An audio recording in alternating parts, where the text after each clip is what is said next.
Bueno, muchachos, mierda. Hablemos de Bitcoin, se despide de Caracas. Se despide de Caracas, pero sigue porque mierda, desde 2019 no puedo echarlo a morir. No tenemos sponsor. Si estás escuchando esto, tienes una empresa y dices, oye, vamos a apoyar a estos panas, sería bueno. Pero bueno, tenemos un tremendo invitado para despedir Caracas, a embajador de Venezuela en El Salvador. La única persona que decidió ser caraqueña cuando podía hacer cualquier otra cosa. Pero bueno, un abrazo, chao. El pana Luis Carlos Díaz, brother, un gusto al fin completar este episodio. Además, compartimos en la Caracas Bitcoin Experience una llamarada de una sola vez, porque este país no da para que uno se ponga a inventar mucho, pero estuvo sabroso el evento en Lookup hace ya 2 años. Sí, además que en ese momento se hizo un diagnóstico de la conectividad en Venezuela. La gente estaba muy extrañada porque además yo les conté como el panorama nacional y muchas de las cosas que se dijeron ahí pues han ido pasando.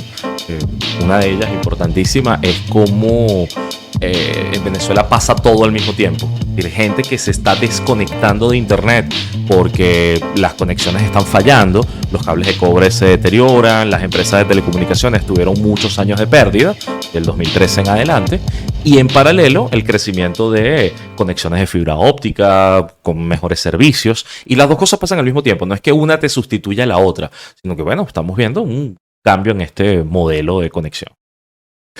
Yo aquí tengo una antena, por eso estamos grabando, porque no funciona el servicio de la antena para hacer un en vivo, pero... No hay una sola empresa que cubra todo el país y no hay una sola empresa que cubra toda una ciudad. O sea, vivimos de pedacitos, de islitas en ciudades como esta. Vamos a regresar un poco al internet y a Bitcoin. Vamos a ir en algún momento, porque esto se llama Hablemos de Bitcoin. Te va a fastidiar con Bitcoin también. Pero, ¿sabes qué? Decía que Luis Carlos es en cierto modo un embajador de esta relación que hay más que todo entre la gente de El Salvador y Venezuela.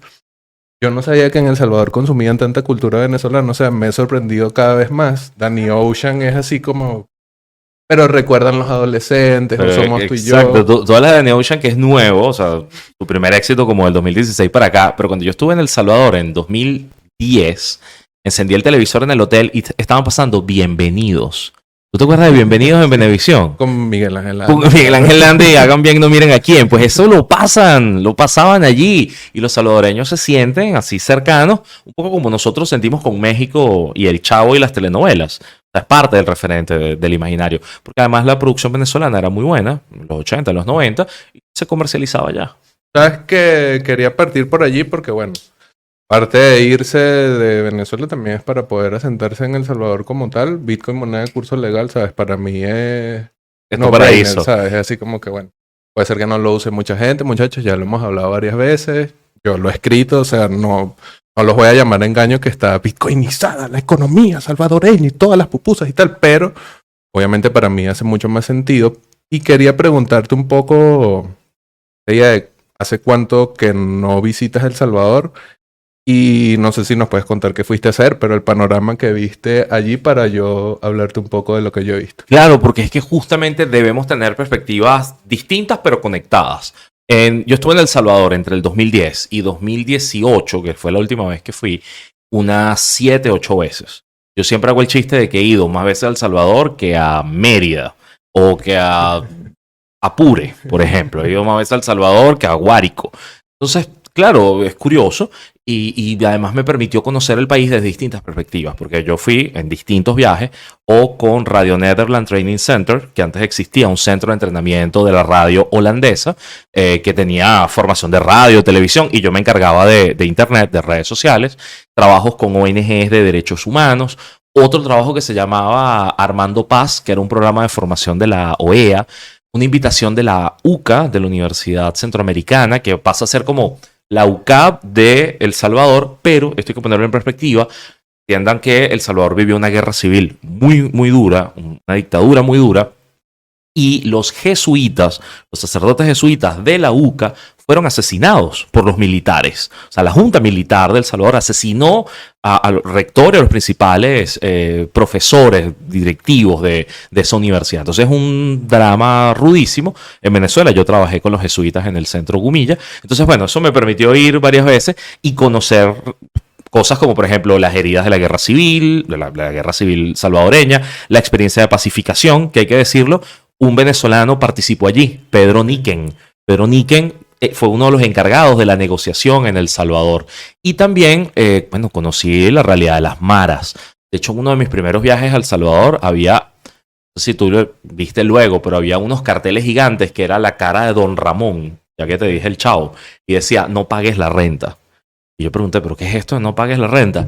Y era justamente un llamado a la ciudadanía de que no le pagara a las maras la mensualidad que le cobran, porque es un sistema como de extorsión, pero de bajo nivel. O sea, pagas 10, 20, 50 dólares mensuales y ya. Si no, no es esta cosa depredadora que te quitan todo y te roban la casa, sino que es pasivo y tienen control territorial sobre negocios y sobre viviendas. Claro, esa realidad entiendo que ha cambiado un poco. Mierda, ha cambiado radicalmente porque inclusive la primera vez que yo fui fue en 2021. Aún no estaba al nivel de control que tiene la administración Bukele ahorita sobre el territorio salvadoreño. Inclusive como anécdota, el pana que me regaló esto de Dr. Miner, alquilamos un carro y la primera vez que fuimos a una fiesta, porque era el marco de la conferencia y no sé qué, la primera vez que fuimos a una fiesta fuimos al centro. Nosotros no teníamos que haber ido al centro. Teníamos que haber ido a San Benito, a la zona rosa de San Salvador, y realmente el centro, comparativamente de aquel momento que estaba tranquilo y de todas maneras no era así como peligroso, a lo que uno ve hoy en día es totalmente distinto. Ah. Y ahora, 2023, yo fui también a inicios de este año a participar en unas graduaciones de Bitcoin, a ver un poco más cómo está cambiando las cosas. Se respira un optimismo. O sea, yo nunca había estado en Argentina antes del Mundial. De repente con el Mundial quizás, pero nunca había estado en un lugar en donde se respirara ese optimismo, y el contraste con lo que sucede acá en Venezuela, para mí es demasiado cabilla, ¿sabes? Que digo, mierda. O sea, si se te enferma alguien y tienes que ir a un hospital, hermano, ¿sabes? Es indescriptible lo que tienes que ver, y este súper optimismo muy tangible, sobre todo basado en la realidad de la seguridad que siente el salvadoreño promedio. Sí. Hoy el salvadoreño promedio se siente completamente a gusto en su... Y probablemente hace 5, 6 años quizás no era así, lo dicen ellos mismos.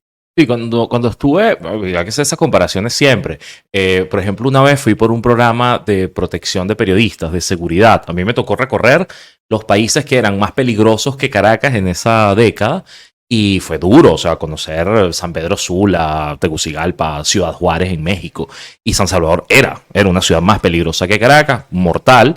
No solamente para bandas armadas y todo el tema de población civil afectada por el conflicto, sino también para periodistas. Los periodistas estaban amenazados y eran asesinados. En Venezuela yo ese nivel de brutalidad en términos de asesinatos no lo había visto. Evidentemente conozco los horrores del sistema venezolano en carne propia, pero para mí era una relación siempre como, pero en Centroamérica la cosa está peor. A Bukele, o sea, yo no conozco El Salvador de Bukelelandia, pero sí lo conocí como alcalde de, si no me equivoco, Nueva Cuscatlán, creo que se llamaba. Y recuerdo además porque cuando estaba dando clases fue un día que hizo una cosa, ya les explicaré, que fue que recogió la basura del municipio y luego se fue al municipio de al lado y la recogió también.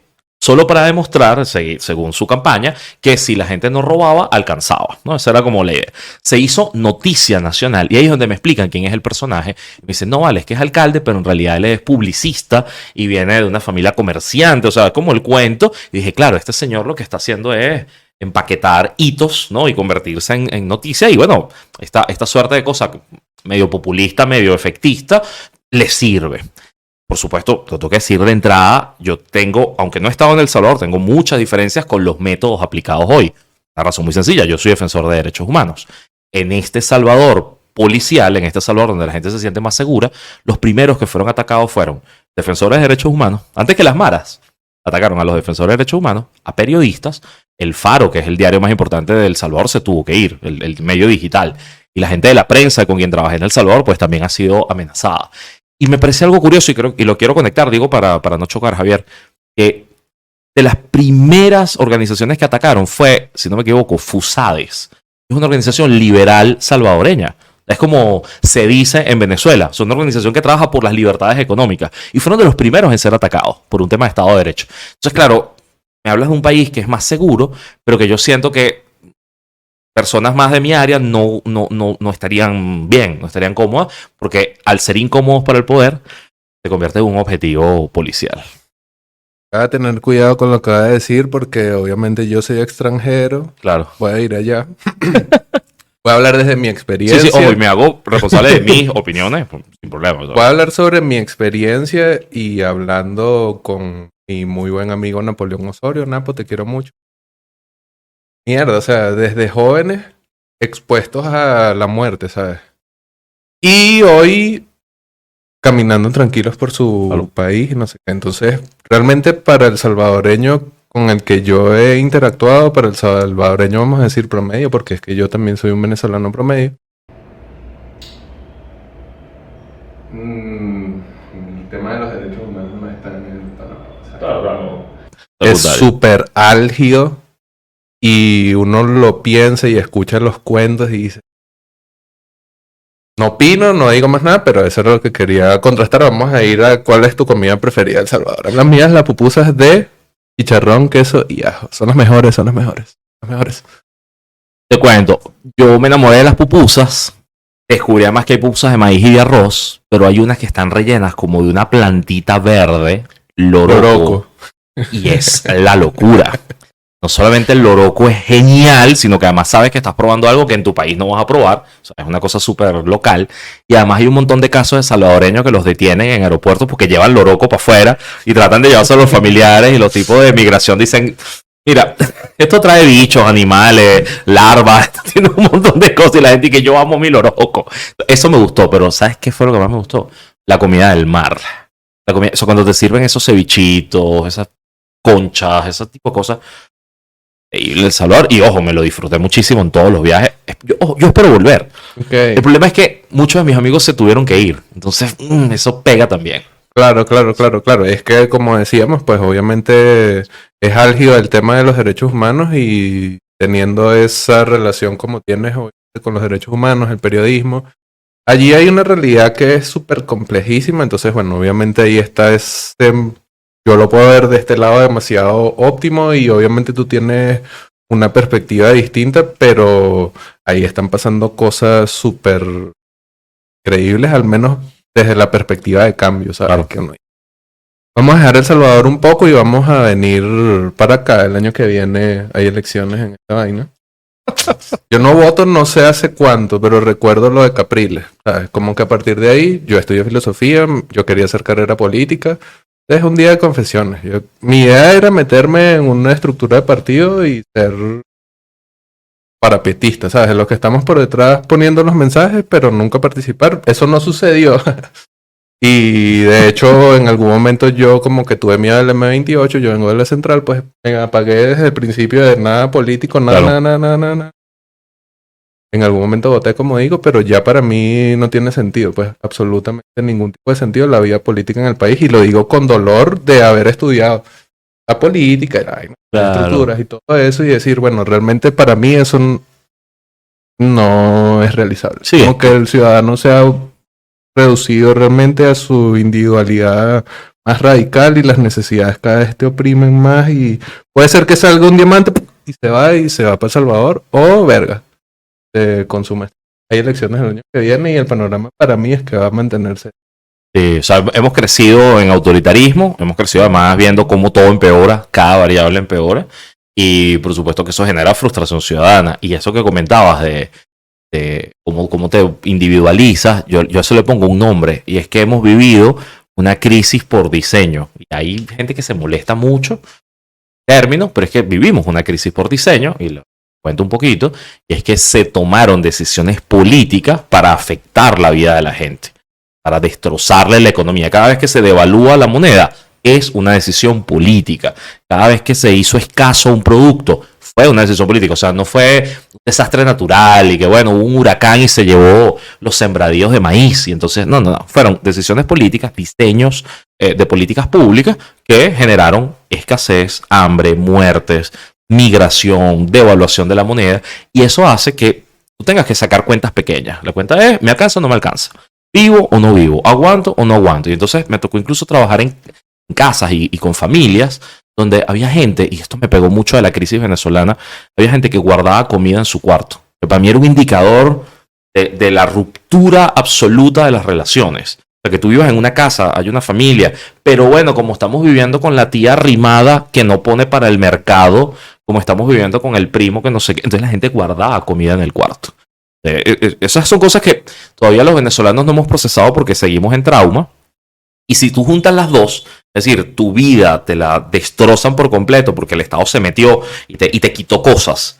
Y por el otro lado, la política no muestra que sea el camino para lograr cambios, pues claro que la fórmula es la frustración, tirar la toalla e irse.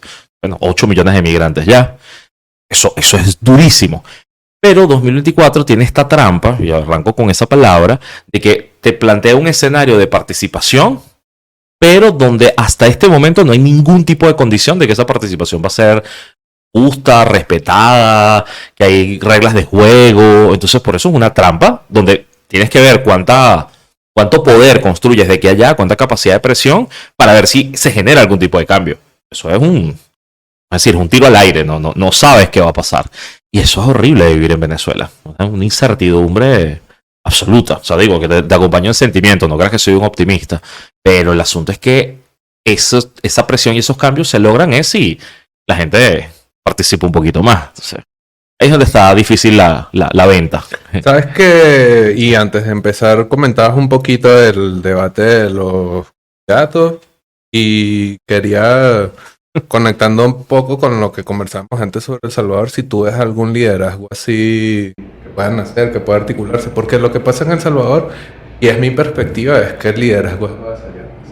Te recuerdo un poco a You Know Who, pero sí, pero veo que hay como unas rupturas ideológicas muy fuertes, ¿sabes? Entonces digo, bueno, quién sabe, pero sí, fíjate, en El Salvador tenías dos partidos viejos, desgastados, que además tenían la lógica de la guerra civil, que se habían pacificado, pero que no ofrecían nada nuevo. Y tienes un tipo que viene de estudiar publicidad, que es un lince vendiéndose, y te ofrece soluciones, ¿no? Te ofrece cosas. En un país además chiquitito donde puedes poner, puedes practicar, puedes poner en juego algunas cosas y ver si te funciona. Eso es como un pequeño laboratorio. Pero ¿qué pasa? Que yo creo que en grupos de defensores estamos trabajando unos ejes donde tú puedes tener derechas e izquierdas, puedes tener distintas ideologías, pero también es importante tener el eje democracia-autoritarismo. Y en democracia-autoritarismo, el continente tiene en este momento 3 dictaduras, Cuba, Nicaragua y Venezuela, o sea, sistemas considerados por Latinobarómetro como dictaduras, y tienes 2 que están caminando hacia el autoritarismo, o sea, caminando hacia ese eje, que es Guatemala y El Salvador. Esperemos que las elecciones en Guatemala pues sean algo distinto. Caminando no significa que estén allá, solo que se empiezan a levantar red flags, se levantan cosas. En Venezuela, ¿qué pasa? Que estamos ya cruzamos el páramo, o sea, cruzamos el terreno donde no es que hay red flag, es que ya un sector aplastó a otro. En Venezuela se cometieron crímenes de lesa humanidad, que es una de mis áreas de trabajo, vamos, para ver cómo desde el periodismo se trabaja eso. Es mucho más complicado, porque tú dices, bueno, ¿cómo me levanto de allí? Y no hay receta.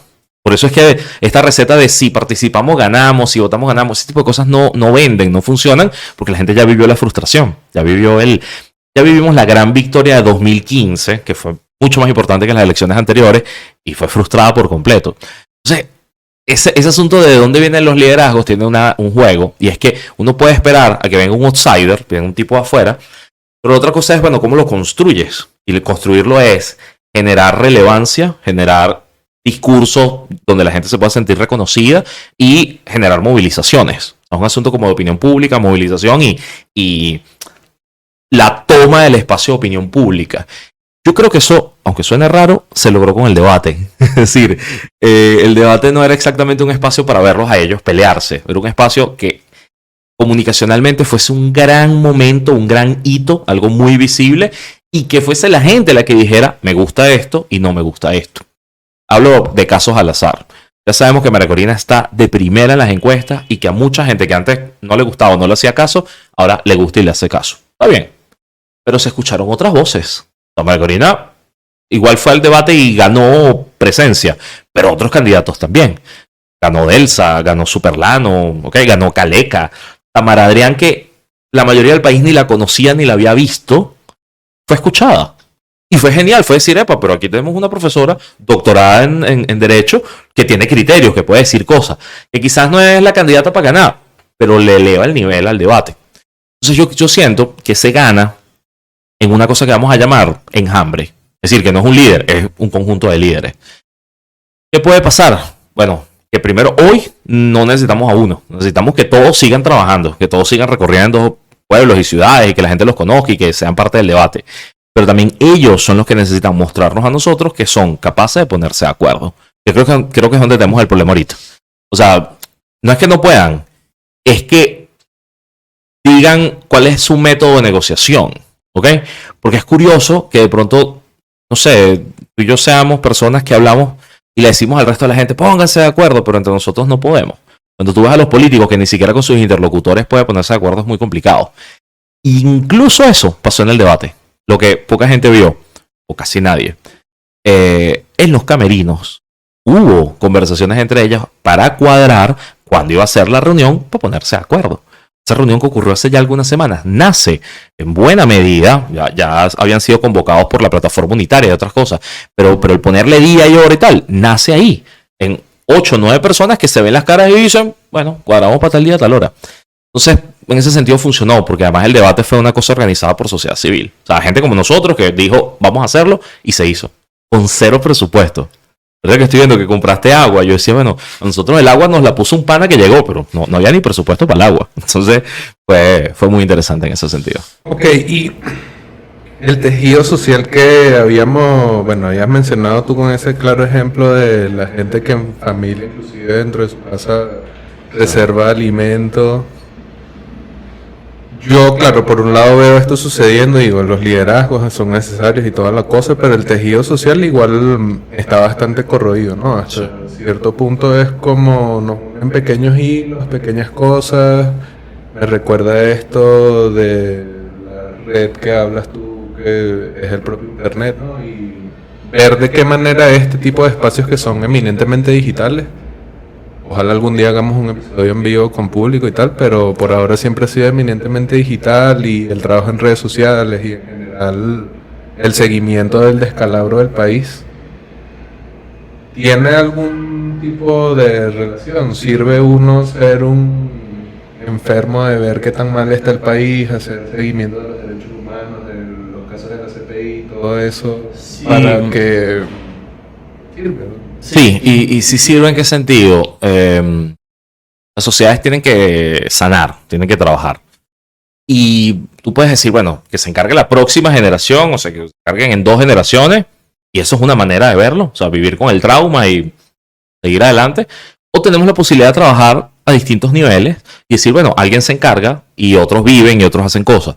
Yo tengo un chiste con eso, que es decir que a veces nos sentimos en el mundo de los defensores como si fuésemos los barrenderos de Chernóbil. Es decir, tienes que ser el barrendero de Chernóbil. Alguien tiene que ir a barrer eso. Alguien tiene que ir a taparlo. Alguien tiene que ir a trabajarlo. Y por supuesto que vas a quedar contaminado y eso te va a hacer daño. Y por supuesto que hay rastros del trauma. Pero alguien tiene que hacerlo. Es decir, no es posible pensar un país donde se va todo el mundo, ¿no? Y queda vacío el territorio. Eso no pasa. Entonces lo que no puede ser es que tú creas que todo el mundo va a hacer lo que tú quieras o todo el mundo va a hacer el trabajo a largo plazo de justicia. Mira, nos rompieron la economía. Es normal lo que ocurrió en 2019, 2021, que fue un montón de gente viendo cómo resolvía económicamente su vida. ¿Okay? El problema es que nos hemos dado cuenta ya en 22, 23 que no es posible hacerlo sin libertades. Y explico esto mejor. Quien estaba ganando $5 y de pronto en 19, 20, 21 empezó a ganar 100, 150, 200, dijo, la cosa mejoró. Pero después pasa el tiempo y dices, epa, con 200, es lo que gana un chamo. Pues, un vendedor de panadería gana $80 mensuales, un vendedor de zapatos en una zapatería gana $150 mensuales en Venezuela, o sea, o menos. Después dices, epa, con eso no vivo. Con eso, o sea, me enfermo y no puedo, se me enferma la abuela y no puedo, o sea, sigue siendo pobre. El que recibía remesas de $200 al mes, hace 4 años decía, bueno, ¿sabes? Millonario, puedo vivir $200 al mes en Venezuela. En esta Venezuela 22-23, eres pobre, estás por debajo de la línea de pobreza. Entonces, te das cuenta que sin libertad no puedes. O sea, que esta uno juega, que que puede ser que un grupo de empresarios se haya adaptado al poder y se reacomode, llegaron a acuerdos y tienen plata para aguantar y ellos dan por perdido 2024 y por eso se enchufan pues para seguir viviendo hasta el 30. Pero el 90 y pico % de la población no puede, no aguanta y no llega al final. Entonces, tienes que tener varias rutas. La ruta de la participación implica dignidad, implica dejar registro de que quieres cambiar las cosas. La ruta de la justicia, que tiene que ver con Corte Penal Internacional, con los juicios de justicia universal de Argentina, te cuento eso muy, muy breve. En Venezuela se cometieron crímenes muy graves, que no solamente que la policía mató a alguien, sino que además que se demuestra que hay una sucesión de crímenes, desaparición forzada, tortura, malos tratos, violaciones sexuales, juicios injustos o gente sin juicio. O sea, hay una cadena de crímenes que ya no son de un funcionario o de dos, sino que tienen una cadena de mando. Y esa cadena de mando además hace que el sistema de justicia proteja esos abusos. O sea, los mantiene impunes, para decirlo sencillo. Cuando ya rompes eso, pasan a ser crímenes de lesa humanidad. Porque son sistemáticos, son contra un sector de la población, que en este caso son los opositores. Lo que estoy diciendo lo dice la ONU, la Corte Penal. Entonces ahí es donde se activa la Haya. Y ahí es donde se activó en este momento un tribunal en Argentina que estaba investigando 2 asesinatos de la Guardia Nacional Bolivariana en Venezuela.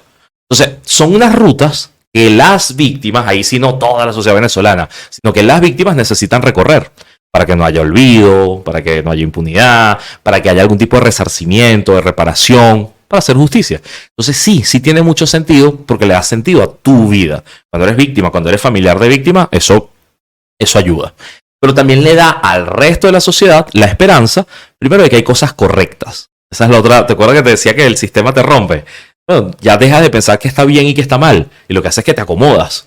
Como me decía un pana en Charallave, yo soy allá.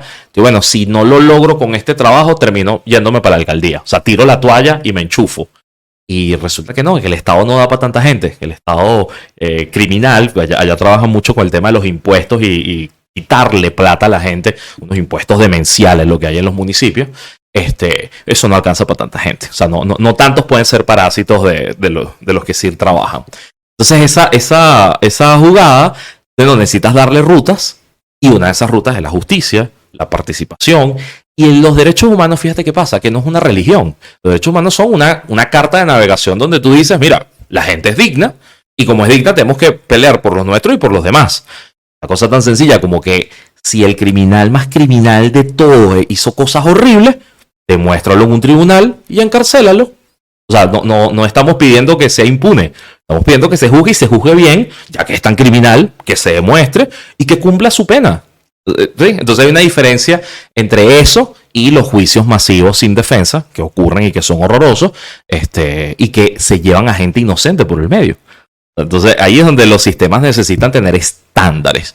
Eso es lo que me ha dado a mí este mundito de derechos humanos. Estándares para saber qué está bien y qué está mal. Si más gente se conecta con eso, Javier, vamos a tener rutas para hacer las cosas bien. ¿Qué pasa con economía? Es que inclusive por eso preguntaba un poco la relación que puede tener eso con el activismo en redes, y porque también quisiera traerlo un poco a la relación que hay evidentemente con Bitcoin, y vas a mencionar con la economía, con las finanzas, porque al final los bitcoiners somos un grupo de gente a la que nos importa la libertad. Yo creo que esa es la base sobre la que yo parto, porque yo vengo de filosofía, yo no estudié criptografía, no estudié computación. Pregúntame algo de eso, ni idea. O sea, sé cómo funciona la teoría del minero, pero de decirte, no, porque el conductor y el sí, el O y el sí, no sé. No. Pero yo sé que la mesa donde yo me siento con gente como tú o con gente, no sé, que está trabajando en política, pero tratando de crear este nuevo tejido, o en general con los bitcoiners, es la libertad, pues, al final. Queremos libertad financiera, yo quiero poder utilizar mi dinero 24/7, quiero ser dueño de mi riqueza, quiero poder ahorrar a largo plazo sin preocuparme por la inflación como una política extractiva. O sea, hay muchas cosas que yo sé que quizás no suenan tanto, pero al final la base donde todos estamos parados es la libertad. Por eso tanto los libertarios terminan en cierto modo interesados por la tecnología. Pero eso lo sé yo porque estoy metido de cabeza en esto, y esos puentes que uno de repente puede ver con el activismo digital, con los derechos humanos y tal, se diluye. O sea, de repente conversando con una mujer africana que se llama Mariva. No recuerdo el apellido, pero ella ha sido como fellow de Human Rights Foundation. Human Rights Foundation tiene el Oslo Freedom Forum, que además tiene un track específicamente de Bitcoin. Ahí participó Francisco Calderón, venezolano, developer. Carajo, hace un developer en un foro de derechos humanos. Porque es que Bitcoin también Es que está allí. conectado. Está conectado. Entonces, ahí yo me casé con ustedes. Cuando yo vi la propuesta dije, ok, esta gente lo está haciendo por donde es. lo que quería preguntarte es cómo tendemos esos puentes, ¿sabes? Porque de repente aquí nos reunimos nosotros dos y bueno, mueren el episodio, ojalá nos vayamos virales y la gente diga, a ver, estos carajos vamos a seguirlos y no sé qué. A Luis Carlos ya lo sigue, síganos a nosotros en Venezuela. Pero, ¿cómo tender esos puentes, no? Porque estamos en una sociedad, al menos en Venezuela, pero pensando en la sociedad digital, estoy extrapolándolo ya al internet, pero Claro. ¿cómo tendemos esos puentes entre gente que habla una lengua doblada, pero específica, pero útil, que sería Bitcoin? Bueno, los derechos humanos también son más o menos lo mismo. Y tiene que haber alguna cosa que se pueda hacer. ¿Qué? Sí, es que en derechos económicos necesitas garantías y libertades. Y el Estado venezolano no solamente no las procuró, sino que jugó en contra. Yo tengo ahí una línea, que es decir, que sí, en Venezuela se cometieron crímenes de lesa humanidad, pero la mayor cantidad de víctimas que hubo aquí no fueron de las represiones de las protestas. No fueron de gente detenida por aparatos de inteligencia, como fue mi caso. La mayoría de las víctimas son lo que llaman víctimas DESCA, que son derechos económicos, sociales, culturales y ambientales. O sea, gente que murió duro por falta de alimentos, por falta de medicina, por la crisis hospitalaria, que fueron decisiones políticas. En el momento en el que aparecen los bitcoineros, el panorama, yo lo que decía es, bueno, que hay un grupo de gente que puede salvarse de la crisis por diseño. O sea, puede salvarse de la inflación impuesta, la hiperinflación, ¿no? Cuando el BCB decidió destrozar la moneda. Aquí hay gente que se libera económicamente, que gana autonomía del Estado, y eso es genial. Ahí fue donde dije, vamos, cuenten conmigo. Personalmente, a mí me costó mucho y me costaba mucho, porque yo con mi dinero soy muy cauteloso. Y cauteloso por miedo, o sea, por miedo real, a perder. Pero al mismo tiempo sabías que en bolívares ibas a perderlo todo. O sea, es terrible. Yo creo que una de las peores experiencias que tuve fue trabajar para un banco, me ahorro el nombre, en noviembre, diciembre, y que me pagaran en marzo. Cuando pagaron en marzo era el 10% de lo que habíamos contratado anteriormente. Fue horrible. De hecho, mi mensaje para esa gente fue, no vuelvo a trabajar con ustedes. Porque fue a otra persona que amo, la contrataron y le hicieron al revés. Dijeron, bueno, te pagamos primero. Y terminó trabajando 4 meses después, mucho más. Entonces, nada, las crisis por diseño no rompen la moneda, sino que rompen la confianza entre la gente. La plata, el dinero, se convierte también en un incentivo para las relaciones. Yo creo que ahí Bitcoin se convierte como un espacio de encuentro. ¿Dónde está el problema que vi yo desde el movimiento de derechos humanos por algunos relatos? La manera en la que se presentaba era como llegó la solución a todos los problemas. Y no lo es. Una de las peores cosas que me pasó con Bitcoin, y la cuento aquí que estamos, hay gente que ama esta cosa. Me llamaron y que mira, esos amigos tuyos del hospital JM de Los Ríos, las mamás de los niños del JM de Los Ríos, lo que podemos hacer con las mamás es que cada una tenga un wallet. Y en ese wallet le metemos plata. Y entonces con esa plata ellas van a comprar pañales para los niños. Pero ¿de dónde sale el dinero? No, bueno, el dinero... O sea, tú no puedes fabricar dinero. Claro. Entonces, no, bueno, lo que podemos hacer es tomarles unas fotos y entonces hacemos publicidad de esta wallet. Y yo, no, tú quieres hacer publicidad de wallet con madres de niños que están muriendo. O sea, eso no es traficable. Tomar la foto en el piso comiendo de la basura. No, o sea, no, y entonces, y además, y después esa madre que va a ir a una farmacia a comprar pañales con la wallet, que no te la aceptan en ninguna parte, estamos hablando del 2007 quizá. No ha cambiado tanto, pero... Claro, entonces es como, o sea, no me estás planteando una solución, me estás planteando una cantidad de problemas que me cargas a mí y que no voy a resolver. Entonces al final, imagínate lo que pasa, el malo era uno, que no colaboraba con la causa de difundir las bondades de la criptocosa para resolver el problema humanitario. Entonces, ahí era donde yo decía, tenemos un problema de marketing, o sea, tenemos un problema de empaque, porque efectivamente puede ser una solución a trabas de pago, Pero el otro problema es de dónde sale el dinero. O sea, quién lo produce, cómo se produce. Ahí es donde creo que faltan cosas y bueno, creo que es lo que tenemos que hablar.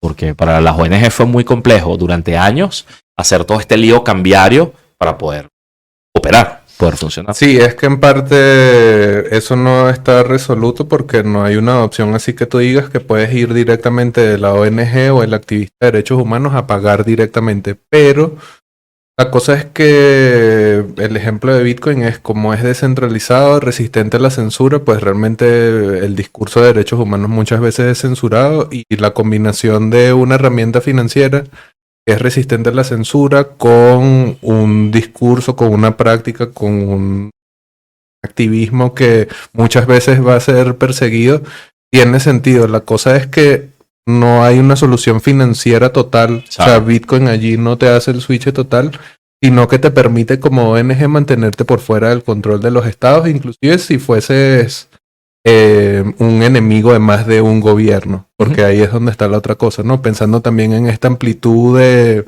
la existencia de Bitcoin como un sistema en Internet y pensando en el activismo que se puede difundir en Internet y estos nuevos canales que el activismo tiene más allá del mero trabajo físico que es necesario y que es súper importante, pero pensando en cómo se puede propagar más, tú tienes un motor financiero que no se puede apagar. La cosa es cómo lo conectas con la economía, ¿no? Sí, Te sí, dices, ajá, bueno, un Bitcoin, ajá. O cómo el financista convierte el dinero que te financia a Bitcoin para que tú trabajes con él y luego le rindas cuentas sobre eso. Ahí hay unas operaciones para las que la tecnología no te da una solución, porque en términos de transacción sí, pero en términos de institución no está hecho el aparato para eso. O sea, no los contratos, ahí hay unos baches. Yo diría además que en Venezuela se sumaron unos problemas graves. Por ejemplo, que el Estado entrara a la cripto cosa.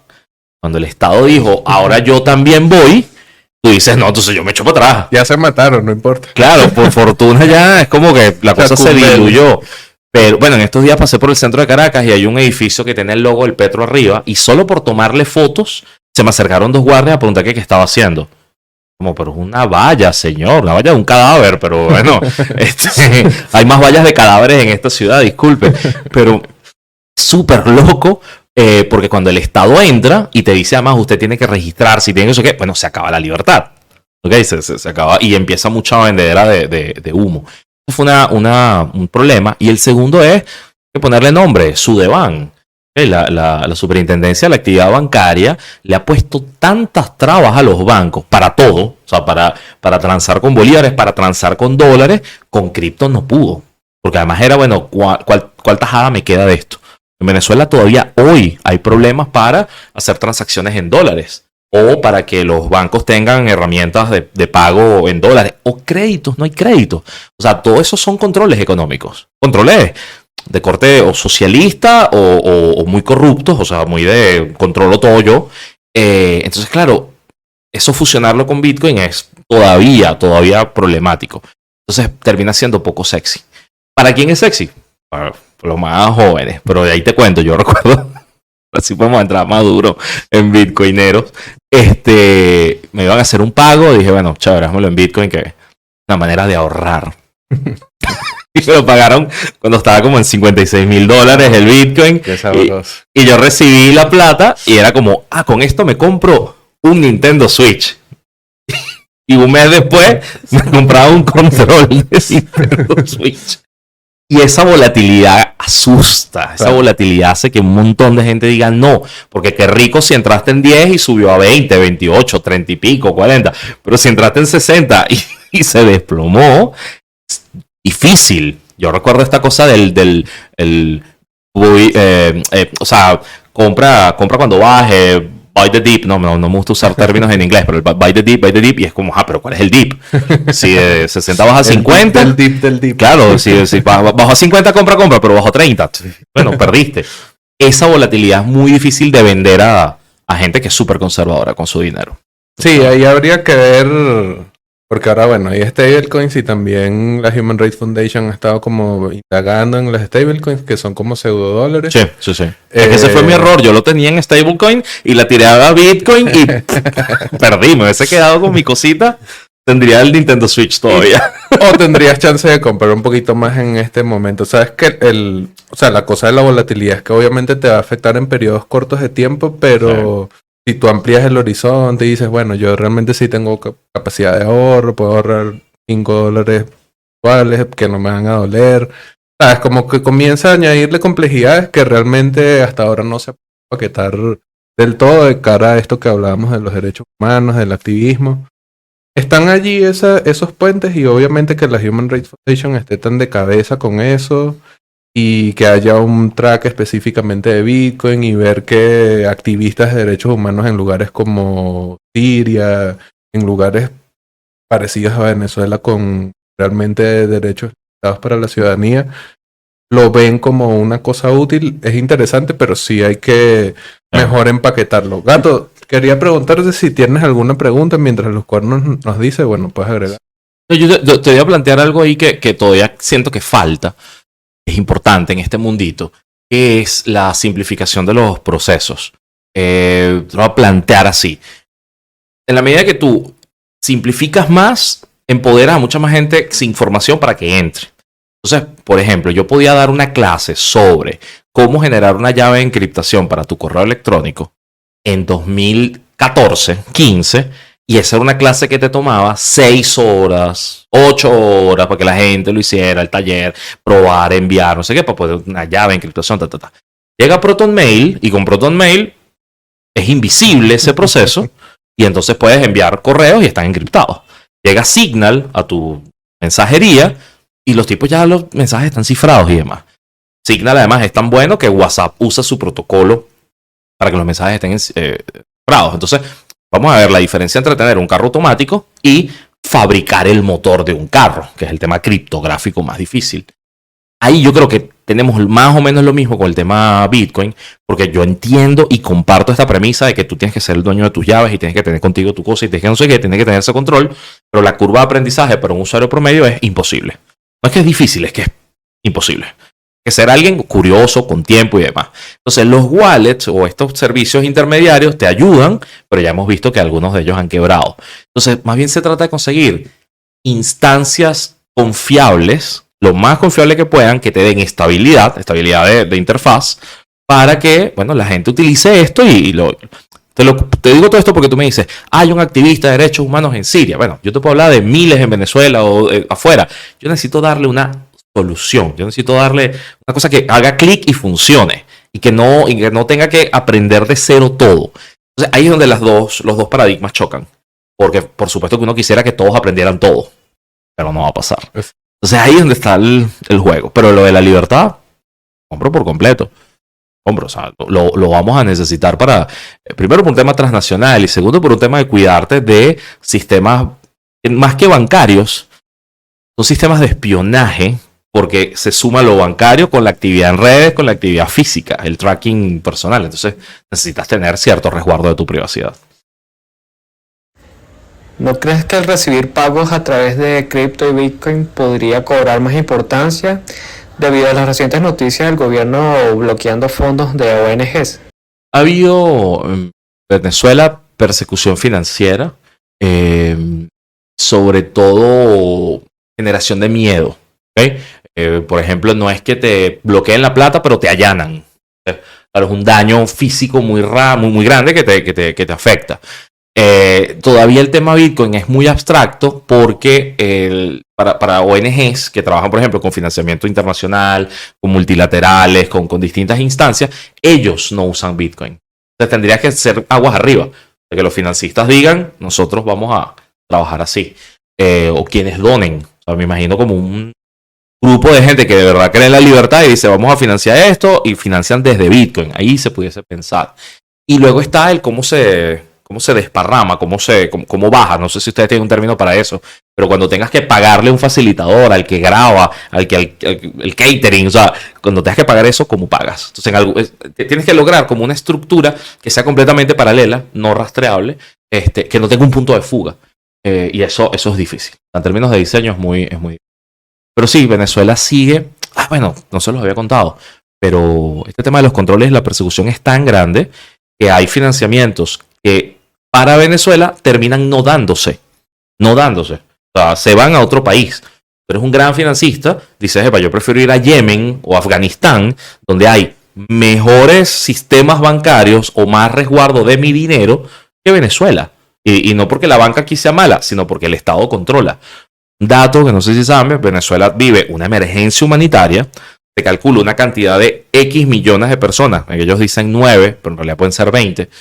Personas que necesitan ayuda humanitaria. Ayuda humanitaria es comida y medicina, porque si no mañana, pasado o la semana que viene no aguantas. Y el financiamiento que consiguió la ONU para eso es el 17% de lo que realmente se necesita. Dicho por la propia ONU. Dice, estamos en emergencia, necesitamos plata para Venezuela y se recogió solo 17%. ¿Y por qué se recoge tan poco? Dos cosas. Uno, el discursito Venezuela se arregló, ¿ok? Donde participó el Estado y participaron grupos empresariales y participaron optimistas compulsivos. Bueno, eso internacionalmente hizo que mucha gente dijera, bueno, entonces ya para Venezuela no hay plata y gente muriendo. Pero la segunda es el Estado de Derecho, es las reglas de juego. Es un Estado hostil que persigue el dinero. Entonces los financiistas dicen, prefiero meter esa plata en Colombia que atiende a los refugiados venezolanos. Porque Colombia te da más garantías.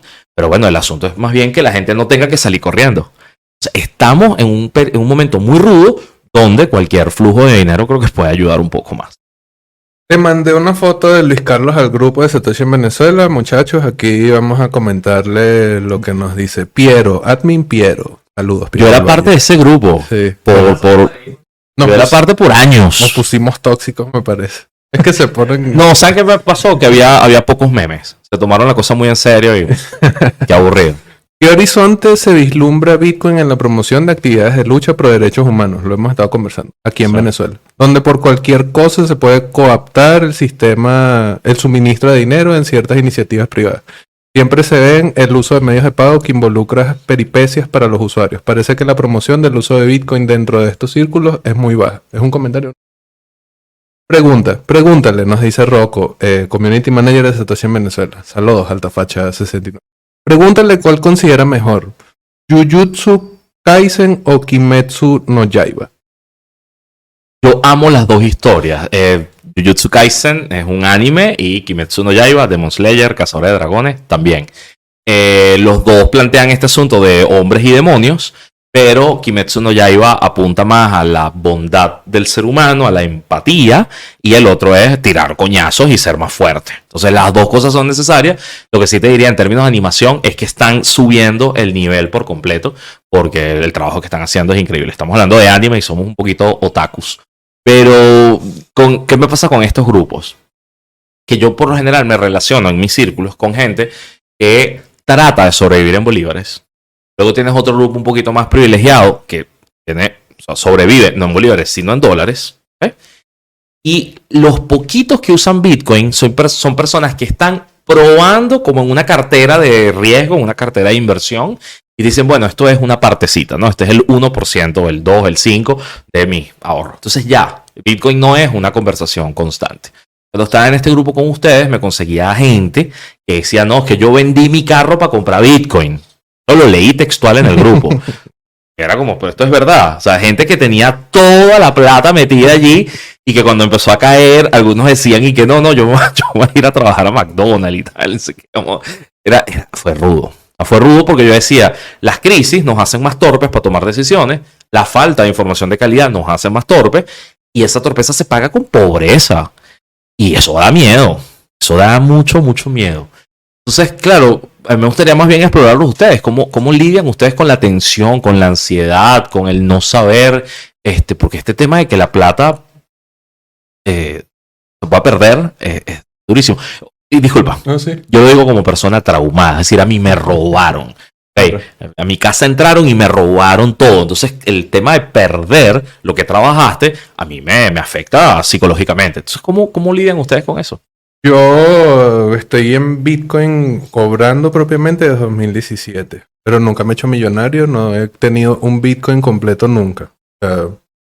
primer lugar es el trauma de saber que tienes la riqueza ahí, pero nunca la has podido acumular. Porque obviamente yo dependo de mi sueldo. O sea, Claro. quizás hoy en día tengo mejores trabajos, mejores oportunidades, pero en 2017 no era así y trabajábamos bajo la premisa de con $20 eres millonario en Venezuela. Claro. Entonces, pues realmente no tenía forma de ahorro. Sin embargo, mi principio básico es vive por debajo de tus medios. ¿Sabes? Como mi filosofía de vida en cuanto a la vida misma y cómo materialmente te involucras con ella, vive por debajo de tus medios porque si exageras el gasto nunca vas a tener para mañana. Y se te daña la cobija hoy, mañana tienes como arroparte. ¿Sabes? Esa es como mi tesis básica. Siempre vivir en un lugar que sea más barato de donde puedas pagar. Todo lo que tengas que hacer de manera que tú tengas un extra, si sea poco.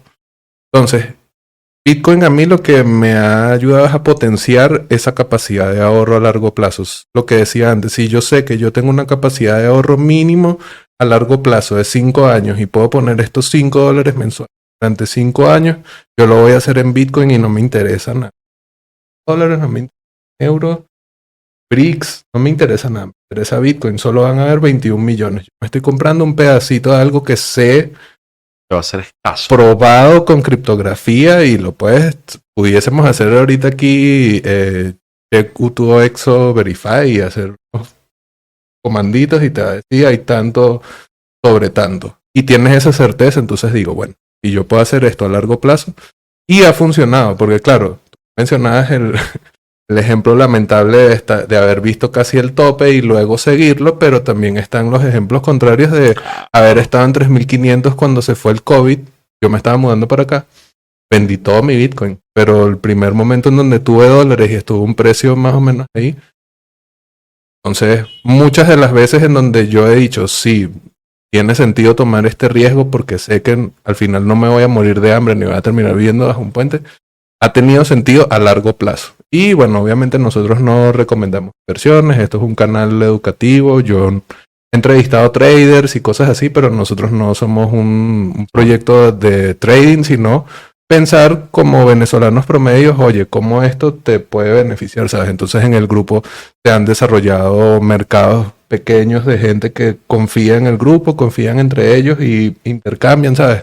Hay muchas pequeñas soluciones que han nacido al calor de la crisis venezolana, entonces nosotros ¿cómo sobrevivo? Pues yo realmente ya tengo suficiente tiempo como para que la ya Claro. No Esa es me la otra, interesa. venimos de la guerra. pienso en Bitcoin. Venimos de la guerra, o sea, venimos de una caída. O sea, la hiperinflación venezolana es una de las cosas más criminales de la historia reciente en América Latina. Y es tan loco que, por ejemplo, tú dices, bueno, los argentinos tuvieron hiperinflación. Cuando revisas, los tipos vivieron que sí 3.000% en un año. Revisas la venezolana y hay un interanual que fue como de 1.800.000%, de 17-18, si no me equivoco, de un mes a otro específico. Es una locura, o sea, no, es una dimensión que no puedes imaginar. En cambio, esto, dentro de su volatilidad, fue súper más estable. Yo sí les quiero agradecer porque ustedes me dieron una recomendación buenísima en el grupo. Que a mí me generaba ansiedad. Bueno, ¿y por qué yo voy a sacar de mi plata para comprar eso y traer? Y me dieron una recomendación básica que yo no había visto, que era haz un trabajo en Bitcoin y cóbralo en Bitcoin y ya. Que para mí ha sido mi clave de vida, no por el cripto, sino de vida de siempre, que es que yo sé que mi salario no alcanza. Yo no tengo un momento en mi vida en el que he tenido un solo ingreso. Entonces siempre he trabajado con 2, 3, 4, 5, 6 cosas. Recuerdo una vez incluso que daba clases y yo cobraba también como taxista. O sea, yo mismo me llevaba. Claro, porque si el taxista iba a cobrar más que yo por dar una clase en Valencia, iba yo en mi carro y pasaba factura como taxista y factura como facilitador. Es válido, o sea, no estoy estafando a nadie. Una vez descubrí que el chamo que alquilaba el videobeam cobraba más que yo. Y yo, bueno, este tipo por alquilar un videobeam 6 horas cobra más que yo. Y yo, bueno, entonces déjame ver cómo... O sea, uno va aprendiendo del mercado, va aprendiendo por la vida. Entonces dije, bueno, si tengo 5 trabajos, el sexto se cobra en Bitcoin. Y fue una manera de que no me generara peso, de que no sintiera que me estaba robando, que estaba sacando de mis planes para otros. Y eso funcionó. De verdad que gracias a Satoshi. Bueno, Satoshi en Venezuela ahí compartiendo. Ya casi estamos cerrando. Además, Luis tiene una llamada en breve, pero quería hacer un rapidito. ¿Tu empanada preferida? ¿Sabes que yo amaba la de dominó, granota y queso? Pero en estos días entré en un terreno que es difícil volver, que es camarones al ajillo. Uf, esa la hay por aquí en una panadería. Los que de está- Yumila en ¡Ella! Bellocampo. La amo. Yumila te tiene amo. de las mejores empanadas de Yumila. Venezuela. No tienes que patrocinar nada, te amo. Empanadas de Trujillo, pero camarones al ajillo. Para eso uno trabaja, digamos. Ok, ya te preguntaron por el anime, que yo no sé, pero te iba a preguntar, pero tu serie preferida. Yo me estoy gozando muchísimo One Piece, que es anime, y me lo disfruto mucho porque es un recorrido a largo plazo, una historia muy bien contada, o sea, bien hecha, y que tú puedes decir, bueno, si son 1000 capítulos, yo puedo ver 25 series. Pues no es lo mismo 25 series malas que una muy buena, y porque además la comunidad de fanáticos mundial es impresionante. O sea, One Piece es bueno, como Bitcoin, es una cosa donde tú te relacionas, reconoces a la gente, dices a este le gusta, a este también. Entonces me lo estoy gozando mucho. Pero si tuviese que recomendar una serie que la gente viera, una que nos perdimos porque nacimos tarde es The Wire. The Wire en HBO es una serie de 5 temporadas que habla de una ciudad muy violenta en Estados Unidos, Baltimore, y entonces tienes la perspectiva de los policías, de los criminales, de los periodistas. Una joyita de serie de principios de los 2000, véanla. Ok, y si te digo que, bueno, me estoy yendo a la verga de Caracas, a mí siempre Caracas me ha sonado a salsa. ¿Coincides? Sí, lo que pasa es que como yo no soy salsero militante, o sea, Yo sí. yo lo he escuchado toda mi vida y demás, pero no es como mi eje identitario. Yo sí entiendo que esto es una ciudad súper salsera, pero esto es una ciudad que es muchas cosas al mismo tiempo. Caracas es una ciudad que es lo que le dé la gana ser.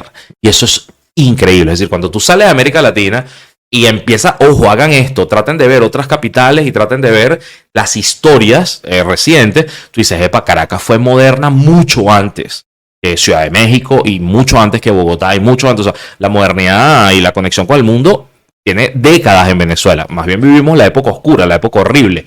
Pero tú decías, epa, esto es una ciudad cosmopolita.